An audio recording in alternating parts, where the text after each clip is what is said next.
सीधे आपको लिए चलते हैं महाराष्ट्र, जहां पर देवेंद्र फडणवीस प्रेस कॉन्फ्रेंस कर रहे हैं। सुनते हैं। लड़ने वाली सारी जो राष्ट्रीय ताकतें थी, जो राष्ट्रवादी विचारों की जितनी हमारी ताकतें थी, वो सारी ताकतों ने मैदान में उतरकर उस फेक नैरेटिव को समाप्त कर दिया।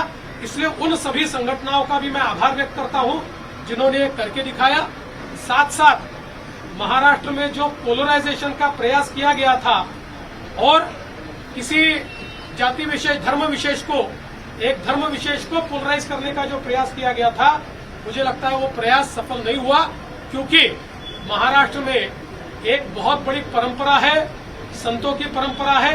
इस परंपरा का निर्वाह करने वाले अलग अलग पंथों के जो हमारे सारे साधु संत हैं, उनका भी आशीर्वाद हमको मिला, जिन्होंने बिल्कुल गांव गांव तक जाकर अलख जगाया और एक रहने का संदेश दिया, जिसके कारण मैं ऐसा मानता हूं कि एक बहुत अच्छा विजय हमको मिला है। विशेष रूप से हमारे मुख्यमंत्री एकनाथ शिंदे जी, उप मुख्यमंत्री अजितदादा पवार जी, रामदास अठावले जी और हमारे साथ की जितनी छोटी पार्टियां हैं, हम सब लोग एक साथ रहे, एक साथ मिलकर हमने ये काम किया। इसलिए मैं ऐसा मानता हूं कि इस एकता का ये विजय है, जो हमारी महायुति थी, अभेद्य इस प्रकार की महायुति थी, महायुति का ये विजय है, ऐसा मैं मानता हूं। और साथ साथ मैं हमारे प्रधानमंत्री जी का तो आभार व्यक्त करता हूं, उनके कारण ही हमको ये जीत मिली है। लेकिन हमारे देश के गृह मंत्री श्री अमित शाह जी, जिन्होंने महाराष्ट्र में आकर कार्यकर्ताओं में एक ऊर्जा का संचार किया, मैं उनका भी आभार व्यक्त करता हूं। हमारे राष्ट्रीय नेतृत्व, हमारे नड्डा जी है, हमारे राजनाथ जी है, हमारे नितिन गडकरी जी है, इनका भी आभार व्यक्त करता हूं। हमारे जो चुनाव के प्रभारी है, हमारे जो महाराष्ट्र से मंत्री है, इन सभी का मैं बहुत दिल से आभार व्यक्त करता हूं कि पूरी पार्टी ताकत से हमारे साथ खड़ी हुई। और सबसे महत्व की बात है, हमारे नेताओं ने, हमारी पार्टी ने केवल बीजेपी की सीटों पर काम नहीं किया, हमारी पार्टी ने सारे के सारे महाराष्ट्र के जितने 288 सीटें थी, हमारे दोस्तों की सीटों पर भी काम किया। और मुझे ऐसा लगता है कि इसके कारण एक बहुत अच्छा यहाँ कार्य संपन्न हुआ।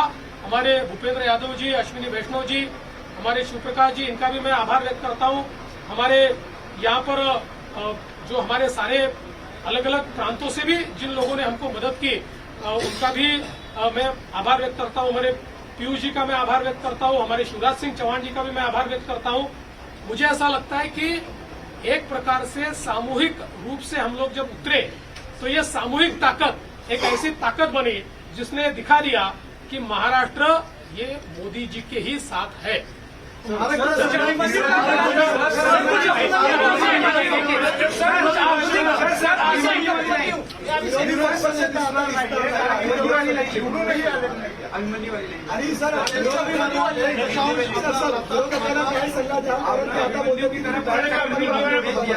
ऐसा है, मैंने पहले ही कहा था, मैं आधुनिक अभिमन्यु चक्रव्यूह को भेदना जानता हूँ।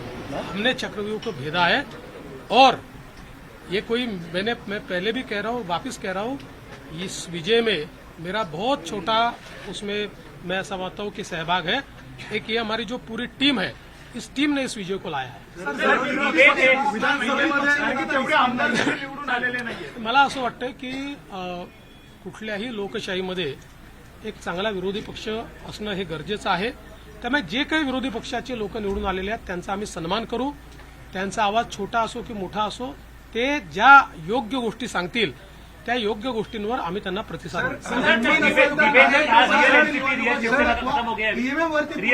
पहिले मराठी हो जाणं फिर ईव्हीएम पुन्हा घापर फोडतायत, हिंमत असेल तर बॅलेट पेपरवर निवडणुका घ्या, आता असं विरोधक म्हणतात। काय सांगा? आम्हाला ते माहितीच होतं, जर झारखंडमध्ये झारखंड मुक्ती मोर्चा जिंकला तर तिथलं ईव्हीएम टॅम्पर प्रूफ, परफेक्ट, एकदम जनमताचा कौल, लोकशाहीचा विजय।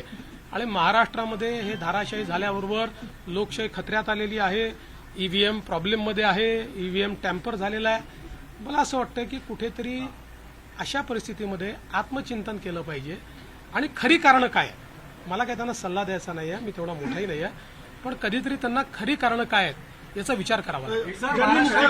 मुख्यमंत्री पदाची स्वप्न पाहिली असे राष्ट्रवादी आणि काँग्रेसमधल्या बड्या नेत्यांचे या विधानसभा निवडणुकीमध्ये पराभव झालेला आहे। असं लोकशाही याची हीच खरी मला असं वाटतं गंमत आहे की लोकशाहीमध्ये कोणाला जनता डोक्यावर घेईल आणि कोणाला जनता धाराशायी करेल हे सांगता येत नाही. या निवडणुकीने पुन्हा एकदा ते दाखवून दिलं. मोठ्या प्रमाणामध्ये यश मिळालेलं आहे. मागच्या वेळेस दातृत्व दाखवत भाजपाने एकनाथ शिंदेना सीएम पद दिलं. आता सगळ्या तुमच्या लोकांच्या कथा. तो देवेंद्र फडणवीस को आप सुन रहे थे, जिन्होंने इस जीत के लिए सबकी मेहनत, सबका साथ, सबका विकास को तवज्जो देते हुए कहा कि लगातार हम लोगों ने मेहनत की, उसका ये नतीजा है कि आज प्रचंड बहुमत के साथ महाराष्ट्र में एनडीए गठबंधन जीत हासिल करते हुए सरकार बनाने जा रहा है.